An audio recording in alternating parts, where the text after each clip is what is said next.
karena latar belakang keluarga saya adalah polisi, saudara-saudara saya polisi, itulah yang menyebabkan saya tinggal di kampus. Karena saya dikucilkan oleh keluarga saya ketika menjadi mahasiswa. Tidak hanya sekedar menuntut ilmu di dalam kelas, karena itu hanya sedikit yang bisa digunakan di masyarakat. Assalamualaikum warahmatullahi wabarakatuh. Waalaikumsalam warahmatullahi wabarakatuh. Saya senang sekali hari ini. Saya juga senang ketemu dengan influencer follower 1,2 juta. Pak Ade, gimana kabarnya? Alhamdulillah, saya senang sekali di DM sama orang terkenal. Ini pertemuan kedua kita, Pak Ade. Pertemuan kedua setelah di Pindrang. Iya, setelah di Pindrang, dan susah sekali mendapat jadwal Pak Ade. Kebalik. Ya, teman-teman, Pak Ade ini adalah seorang guru besar berjiwa muda, rising star dari Sulawesi Selatan.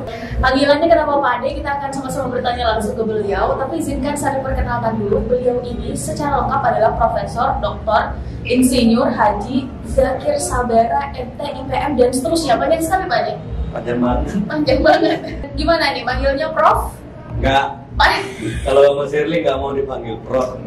Ya jadi tapi mohon izin Pak Ade panggilnya Pak Ade aja, Pak Ade berarti Om. Berarti Pak Om. Ade dulu Pak Ade saya dipanggil Pak Ade karena saya kebetulan dekan. Iya.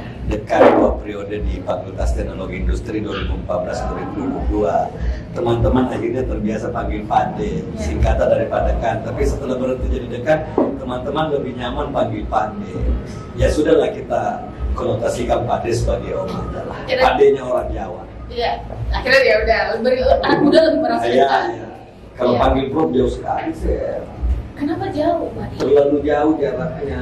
Saya nanti di awan-awan, kaki saya nggak mau bumi. Saya keluar dari karakter saya. Jadi teman-teman, Pak Ade itu adalah singkatan dari Pak Dekan, karena beliau ini 8 tahun ya? 8 tahun. 8 tahun menjadi dekan. Tapi mahasiswa pada akhirnya lebih sering menyapa Pak Ade. Terima kasih Pak Ade atas kesediaan. Saya malah terima kasih. Dengan kesibukannya Shirley, banyak sekali acaranya. Ini anak muda paling banyak acaranya di Indonesia. Bisa ya. Lihat. Bisa ya, Pak Ade. Tiba-tiba saya di DM.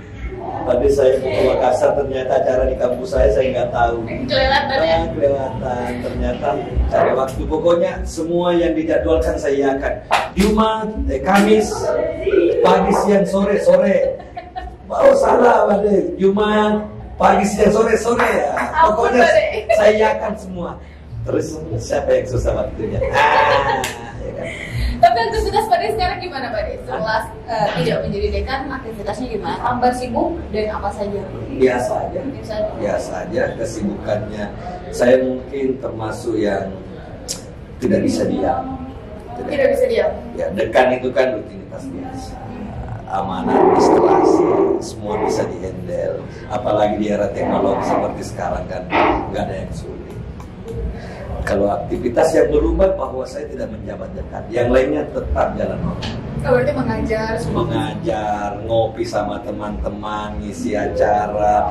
Pimpin demo Pak Ade? Tergantung. Baik, Pak Ade, jadi kan latar belakang Pak Ade ini adalah sebetulnya di bidang kimia ya Pak Ade? Teknik kimia ya. Nah, tapi punya ketertarikan dengan organisasi pemuda, isu-isu terkini yang bisa dibilang sebenarnya ini adalah dua hal yang saling bertolak belakang. Itu gimana ceritanya? Karena backgroundnya memang mahasiswa, sejak mahasiswa saya aktivis kampus. Bahkan hidup di kampus. Tidur hidup di kampus. Saya kurang lebih kuliah lama ya. Kuliah saat itu saya lama. Hampir 6 tahun. 1993 sampai 1999, 6 tahun. 6 tahun lebih malah.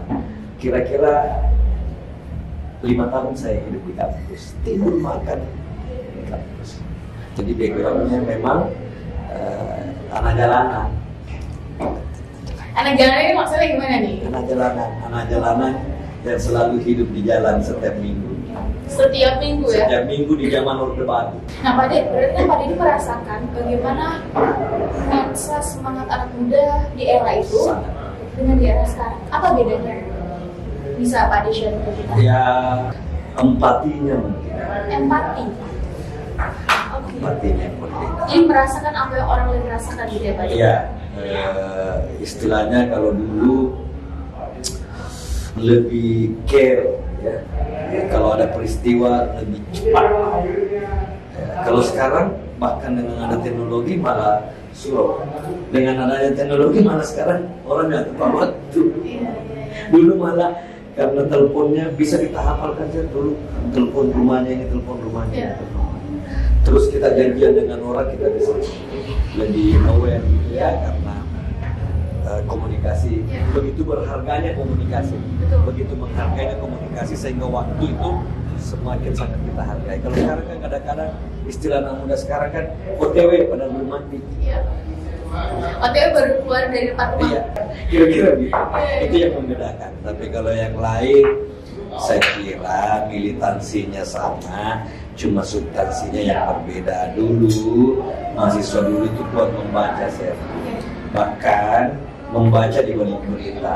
Contoh, misalnya kalau di koran dia baca presiden ngomong begini, maka dia akan mencari di balik berita presiden ngomong ini ada apa. Jadi artinya analisisnya jauh lebih kuat, backgroundnya jauh lebih kuat, duduk masalahnya jauh lebih paham, sehingga ketika turun ke jalan dia tidak mati langkah. Ketika berdebat dengan para pengambil kebijakan, anggota dewan, politisi ataupun aparat keamanan, dia tidak mati langkah, dia tidak kehabisan retorika, dia tidak kehabisan logika. Karena zaman sekarang sering sekali kita lihat paling lama orasi mahasiswa kita, mahasiswa, mohon maaf, ini otokritik buat teman-teman. Biasanya beberapa tempat paling lama mereka bicara itu 5-7 menit sudah kehabisan waktu. Karena malas. Jadi mencari tahu apa di balik segala sesuatu. Terutama dulu masalah penting, dipahami sebelum itu. Tidak sekedar modal serang, tidak sekedar modal militansi, tidak sekedar berhati-hati. Tapi kalau dulu masalah tidak ditahu, akhirnya kita dianggap tidak mampu tuntas memperjuangkan. Teman-teman komen di bawah kalau diskusi kita berat ya. Tapi menarik, teman-teman kalau misalnya dengerin diskusi ini, kepikiran bahwa latar belakang Pak D ini berasal dari keluarga seperti apa. Saya akan langsung tanya, Pak D ini keluarganya memang dia punya konsep pendidikan atau gimana? Enggak, saya anak kolong. Anak kolong? Ya, saya anak polisi. Bapak saya polisi dulu, pangkat rendahan, naik itu 2 kelelawar. Saya bersaudara 11. Ada yang keberapa? Saya anak 11. 11? Ya, saudara saya yang pertama polisi, kedua polisi, ketiga suaminya tentara, keempat suaminya polisi, kelima polisi, keenam polisi. Terus ada yang meninggal kecil 1, ke-9 ASN, ke-10 pengusaha, ke-9 berapa ya? 8 ASN, 9 pengusaha, 10 polisi, saya. Terus meninggal 1 kecil. Nah, berarti kan di antara semua tadi Pak D mengambil jalur pendidikan, bahkan sampai guru besar. Jadi kan nggak main-main berarti Pak D. Apa aha momen dalam hidup Pak D sehingga memutuskan untuk ini adalah jalan Pak D? Kecelakaan. Nah, kecelakaannya gimana nih?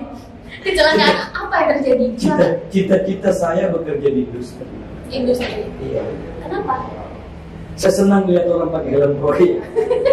Pakai baju itu ya? Iya, dulu. Ya, kan itu karena teknik kebanggaannya kalau dulu itu kan bahwa itu yang pakai helm, bambu, yang tempat bambu kita gambar kan, yang digantung-gantung belakang kan, gagah kan itu materinya. Ada seragam. Iya. Nah terus kenapa bisa melenceng ke sini? Saya diminta. Saya diminta untuk menjadi dosen. Ketika saya sudah beli tiket untuk pergi ke Kalimantan, ya, diminta untuk mengabdi di kampus oleh dekan waktu itu, sekarang Dr. Dirgahayu Lantra, terus rektor waktu itu Profesor Mansur Ramli, terus ketua yayasan almarhum Profesor Basara. Diminta semua setempat menghadap. Saya selalu sampaikan saya tidak punya bakat dan saya tidak mau jadi dosen karena dari mahasiswa saya protes S1 ngajar S1, udah mengabdi nanti di sekolah. Ya, singkat cerita, saya mendaftar jadi dosen karena memang tidak ada niat menjadi dosen. Itu tes pertama, tes psikotes, saya terlambat 1 jam. Akhirnya nggak lulus. Tidak lulus jadi dosen kali? Tidak lulus. Akhirnya ketua yayasan bilang tidak selamanya nggak lulus psikotes itu tidak baik. Kasih kesempatan lagi ikut tes. Saya malu kan dikasih kesempatan. Akhirnya saya serius. Nah, dari dosen. Begitu lulus jadi dosen, singkat cerita lulus jadi dosen. Karena saya S1, idealisme saya mengatakan masa S1 menjadi dosen mengajar S1. Itu di tahun 2000. Jadi selama 2000 sampai 2002 saya nggak pernah ngajar. Saya cuma aktif di laboratorium. Nggak mau saya ngajar. Karena idealisme saya S1 ngajar S1. Padahal waktu itu dimungkinkan. Aturan juga mengatakan boleh. Kan belakangan baru ada aturan S2 ngajar S1. Akhirnya saya belum waktunya pergi sekolah. S2 saya paksakan pergi sekolah. Ini kan saya tidak dibiayai kampus.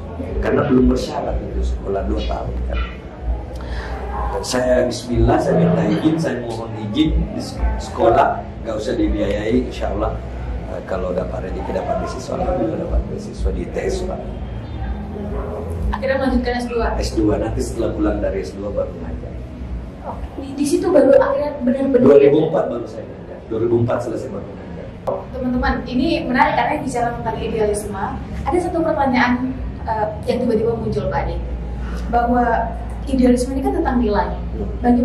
Bagaimana Pak Ade bisa punya idealisme yang tertanam begitu kuat dalam diri, dalam hati, sehingga itu termanifestasi dalam tindakan-tindakan? Ya, itu karena kita besar di aktivis gerakan mahasiswa ya. Bahkan karena dulu tekanan Orde Baru sangat keras sekali.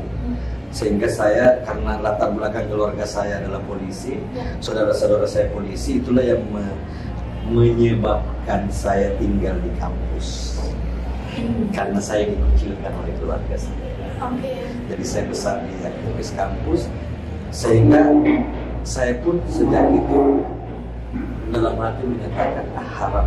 Kan saya ditanya gini, saya setiap pulang kampus, setiap lebaran saya ditanya seperti itu. Kok mau jadi apa sih? Memangnya bisa jadi di era Orde Baru, bisa jadi apa-apa kalau kau demo terus ini? Saya cuma jawab, saya tahu apa yang saya lakukan, dan apapun saya lakukan itu sama halnya meniti jalan saya 20-30 tahun ke depan, meniti masa depan saya 20. Itu saya katakan waktu saya masih mahasiswa. Akhirnya keluarga saya marah gitu kan, aku tidak bisa jadi PNS, tidak bisa jadi, bahkan sedalam hati saya dan saya deklarasi, saya memang nggak mau jadi PNS. Karena kuatnya idealisme itu. Jadi idealisme itu terbangun dari mahasiswa. Olehnya adik-adik mahasiswa belajar organisasi yang baik dan benar. Ketika menjadi mahasiswa, tidak hanya sekedar menuntut ilmu di dalam kelas, karena itu hanya sedikit yang bisa digunakan di masyarakat. Yang banyak digunakan adalah pengalaman-pengalaman menjadi aktivis organisasi. Saya yakin Sherly juga seperti itu. So what's next? Selanjutnya apa Pak Ade? Jangan-jangan nanti berapa tahun lagi kita melihat Pak Ade ada di mencalonkan diri? Banyak pertanyaan itu saya. Penjabatan buat saya takdir. Nggak perlu dibayar. Ketika periode kedua saya ditanya, the next rektor kah apakah? Enggak. Ada cara masuk politik nggak Pak Ade? Ini titipan pertanyaan dari banyak teman-teman. Banyak sekali tawarin. Politik di era sekarang. Oke. Sehebat apapun kalian, sekaya apapun kalian kelak, secerdas apapun, potensi apapun yang Anda miliki, Anda bukan siapa-siapa kalau berdosa sama ibu.